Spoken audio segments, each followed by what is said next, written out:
આજે આપણે જોઈશું હૃદયની આકૃતિ.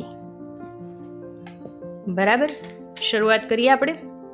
પહેલાં શું કરવાનું છે, તમારે 8 લાઈનો ડ્રો કરવાની છે. બરાબર, 1 2 3 4 5 6. બરાબર, બધી સેમ જ હોવી જોઈએ, મતલબ એક જ લાઈનમાં હોવી જોઈએ. અને અહીંથી થોડીક જગ્યા છોડીને 2 લાઈનો બીજી દોરવાની છે, જે થોડી ઘણી પેલા કરતાં મોટી રાખવાની છે. બરાબર, અને આ સ્ટ્રેટ હોવી જોઈએ ખાસ કરીને. હવે 4 લાઈનો અહીંયા દોરવાની છે, 1 2 3 4. પછી અહીંયા છે ને થોડી જગ્યા છોડીને 1 અને 2 કરી દેવાનું છે. બરાબર, થઈ ગયું. હવે આ બંનેના સેન્ટરમાં આવે ને એ રીતે એક લાંબી લાઈન અહીંથી આમ દોરવાની છે, અને બીજી છે ને થોડીક નાની લાઈન દોરવાની છે. હવે આ બંનેના ચોથું જે આવ્યું હતું ને તેનાથી થોડું નીચે લઈને, એટલે એક્ઝેક્ટલી આના વચ્ચેની સાઈડથી લઈને એક મોટી લાઈન, એનાથી થોડુંક ઓછું, આ બંને વચ્ચે થોડી ગેપ વધારે રાખવાની છે. પછી અહીંથી ચાલુ કરશું 2 લાઈન સેમ, અહીં થોડું ઓછું હોવું જોઈએ. બરાબર, અને પાછી થોડીક જગ્યા વધારે રાખી અને અહીંયા 2 લાઈન દોરીશું. બરાબર, થઈ ગયું બહારનું લેટર. હવે શું કરવાનું છે તમારે, આને જે બી છે રાઉન્ડ કરી દો આગળની સાઈડ, જે બી આપણે બે બેનું પેર બનાવી છે બધાને. આને છે ને આમ કરશો ગોળ. બરાબર, અને આને ઉપરની સાઈડથી આવશે. થઈ ગયું બહારનું.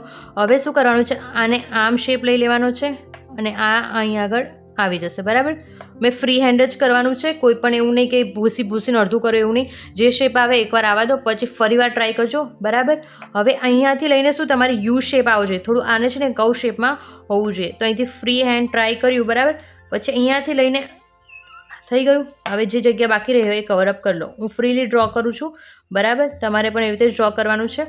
શેપ મારો બરાબર નહીં બી હોઈ શકે, પણ તમારા એક્ઝામમાં શેપ તમે તમારા બરાબર થોડો ઘણો લાવવાનો ટ્રાય કરજો. બરાબર, ચલો હવે આગળ વાત કરી, અંદરની વસ્તુ ડ્રો કરી દઈએ. બરાબર, હવે આ જે રહી ગયું છે આપણું, બરાબર, એને હવે અંદરથી આપણી સાઈડથી ડ્રો કરીએ. સ્ટ્રેટ લઈ લેજો, થોડી વચ્ચે જેમ સેન્ટર આવ્યું લાગે ને ત્યાં ડ્રોપ કરી દો. ફરી પાછી સેમ એઝ ઇટ ઇઝ લઈ લો. આ થોડું વધારે મારેથી દોરી ગયું છે તો હું ભૂસી દઉં છું. થઈ ગયું. હવે અહીંથી ત્રિકોણ જેવું લઈ આમ કર્યું. હવે જે પાઇપ હશે અહીંયા, બરાબર, એ અહીંયા ઓપન થવાની છે. થઈ ગયું ક્લિયર. હવે શું કરવાનું છે, અહીંથી લઈને ચાલુ કરવાનું તમારે, થોડી ઘણી ગેપ રાખીને અહીંયા એક્ઝેક્ટલી આઈને મિડલમાં રોકી જવાનું. થઈ ગયું, સોરી.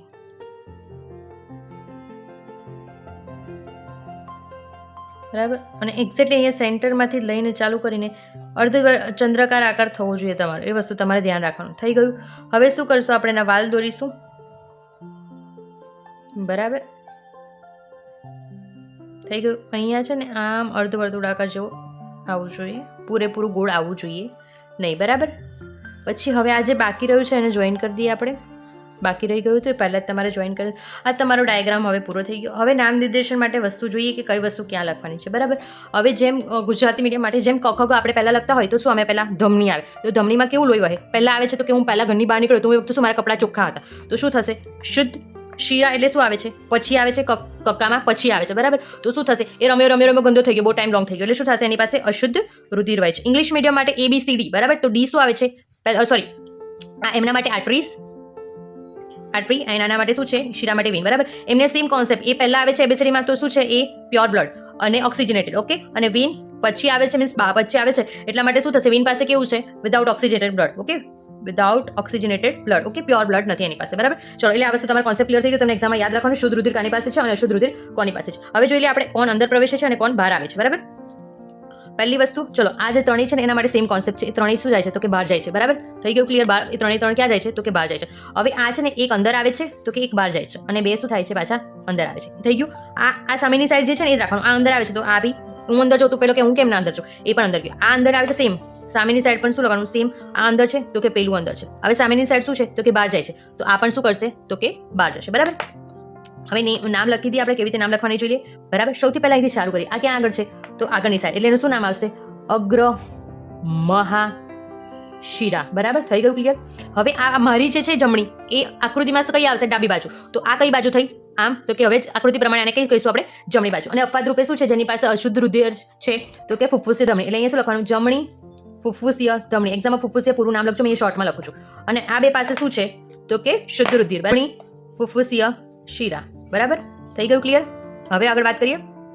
આ આવ્યું પાછળની સાઈડ, એટલે શું થશે, પશ્વ મહા શિરા. બરાબર, થઈ ગયું ક્લિયર. હવે આ બહારની સાઈડ જાય છે, બરાબર. તો આ શું થશે આને? તો કે ડાબી ફુફ્ફુસીય ધમની.